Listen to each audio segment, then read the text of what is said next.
बहुत समय पहले एक राजा था जो खुद के बारे में सोचता था कि वह बहुत ही नेक सोच, दयालु स्वभाव और दरियादिली वाला है। उसे लगता था कि वह स्थितियों को सही से समझने, हर बात पर न्याय करने और हर विषय में उचित विचार रखने वाला व्यक्ति है। राजा की 3 बेटियां थीं। एक दिन उसने अपनी बेटियों को बुलाकर कहा, मेरे पास जो भी है वह सब तुम्हारा है। तुम तीनों को मुझसे ही जीवन मिला है। मेरी इच्छा अनुसार ही तुम तीनों का भूत, वर्तमान और भविष्य बना हुआ है। राजा की यह बात सुनकर उसकी 2 बेटियों ने शांत मन से राजा की बात में हामी भर दी, लेकिन तीसरी बेटी ने ऐसा नहीं किया। उसने कहा, नहीं, मुझे तो नहीं लगता कि आपके हाथों में मेरा भाग्य है।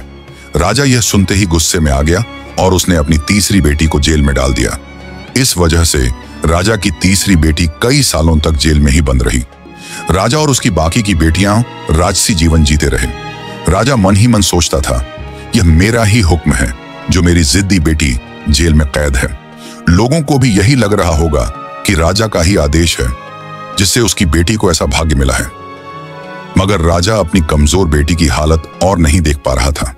एक दिन उसने अपनी बेटी से कहा, मैंने सोचा है कि तुम अब मेरे राज्य के पास की ही जंगल वाली जमीन पर जानवरों के साथ रहोगी। राजा ने आगे कहा, उस जंगल में सिर्फ उन्हीं लोगों को रखा जाता है जो मेरे आदेश का पालन नहीं करते। इसके बाद तीसरी बेटी को उस जंगल की जमीन पर रहने के लिए भेज दिया गया। वहां पर वह फल और सब्जियां खाने लगी और एक गुफा में रहने लगी। वहां की खुली हवा में रहते हुए वह स्वस्थ हो गई। उसने वहां पर खेती करना भी शुरू कर दिया। एक दिन वहां पर एक भटकता हुआ राहगीर आ पहुंचा। उसे देखते ही राजा की तीसरी बेटी से प्रेम हो गया और दोनों खुशी खुशी वहीं रहने लगे। कुछ ही सालों में राजा की तीसरी बेटी और वह राहगीर उस शहर के राजा रानी बन गए। अब उनके शहर की चर्चा दूर दूर तक होने लगी। जैसे ही इसकी जानकारी राजा को मिली, वह उस जंगल में सब कुछ देखने के लिए पहुंचा।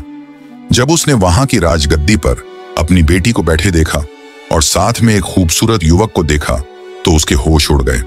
जैसे ही राजा वहां बैठा तो उसे एक आवाज सुनाई देने लगी जो कह रही थी, हर इंसान स्वयं ही अपना भाग्य बनाता है, कोई अन्य इंसान किसी और का भाग्य नहीं बना सकता। इसके बाद राजा को खुद ही अपने किए पर पछतावा होने लगा।